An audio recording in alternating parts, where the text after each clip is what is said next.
నమస్తే. ప్రధాని అర్బన్ నక్సల్స్ గురించి ఒక మాట అన్నా ఆ పార్టీలు మంగళసూత్రాలు లాగేసుకుంటాయన్నా చాలా లోతైన అర్థం ఉంటుంది. గత ఢిల్లీ ఎన్నికల ముందు ఆ పార్టీని ఆపదగా అభివర్ణించారు పీఎం. ఆ పార్టీని పదే పదే ఢిల్లీకి ఆపదగా చెప్పారు. ఢిల్లీకి ఆపద అంటే దేశానికి అనర్థం. రైతు ఉద్యమాల పేరుతో జరిగిన దళారీ హంగామాకు ఆ పార్టీ ఢిల్లీని దిగ్బంధం చేసి మరీ సహాయం చేసింది. సిఏఏ వ్యతిరేక దేశద్రోహ ఆందోళనలకు రహదారులు ఏళ్ల కొద్దీ మూసేయించి దేశాన్ని యుద్ధ సమయంలో ఎట్లా ఇబ్బందులు పెట్టొచ్చో రిహార్సల్స్ చేయించింది. ఢిల్లీలో ట్రాక్టర్లతో ర్యాలీలు చేయించి ఎర్రకోట మీద ద్రోహుల జెండా ఎగరేయించి మరీ సవాల్ విసిరింది.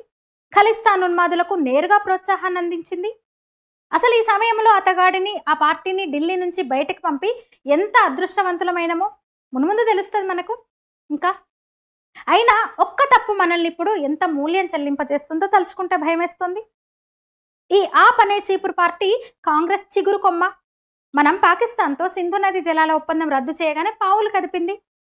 బాక్రా రిజర్వాయర్లో అదనపు నీరు వాడుకోకుంటే పాకిస్తాన్కు ఆ నీళ్లు వృధాగా వెళ్ళిపోతాయి. ఇది వేసవి కాలం.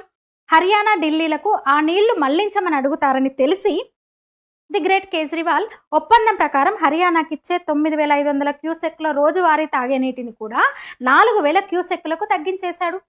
ఇదేందయ్యా యుద్ధ సమయం, ఇది రాజధానికి కూడా అత్యంత కీలక సమయం అని హర్యానా ముఖ్యమంత్రి సాహెబ్ సింగ్ సైని అడిగితే మేమంతే ఇట్లాగే ఉంటామన్నాడు. ఇంకా ఆ పార్టీ కానీ కాంగ్రెస్ కానీ అక్కడి ప్రాంతీయ పార్టీలు కానీ సుప్రీంకోర్టు తీర్పును కూడా లెక్క చేయట్లేదు.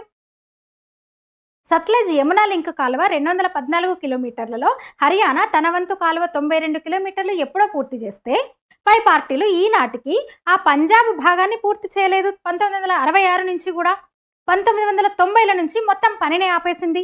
2004లో అయితే మొత్తం ఒప్పందం నుంచే వైదొలిగింది. అని సుప్రీంకోర్టు అన్ని లెక్కలు చూసి హర్యానా వాటా ఆ రాష్ట్రానికి ఇవ్వాల్సిందే అని తీర్పు కూడా ఇచ్చింది. అయినా కోర్టులో ఒక లెక్క, గాంధీలకు కేజ్రీలకి.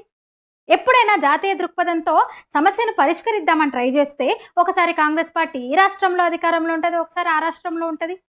ఆ పార్టీకి ఏదో విధంగా ప్రాంతాల మధ్య, ప్రజల మధ్య, కులాలు మతాల మధ్య యుద్ధాలు కావాలి. ఏది పరిష్కరించదు, తెగనివ్వదు. ఇప్పుడు నేరుగా పాకిస్తాన్ అనుకూల పార్టీ పంజాబ్లో అధికారంలో ఉంది.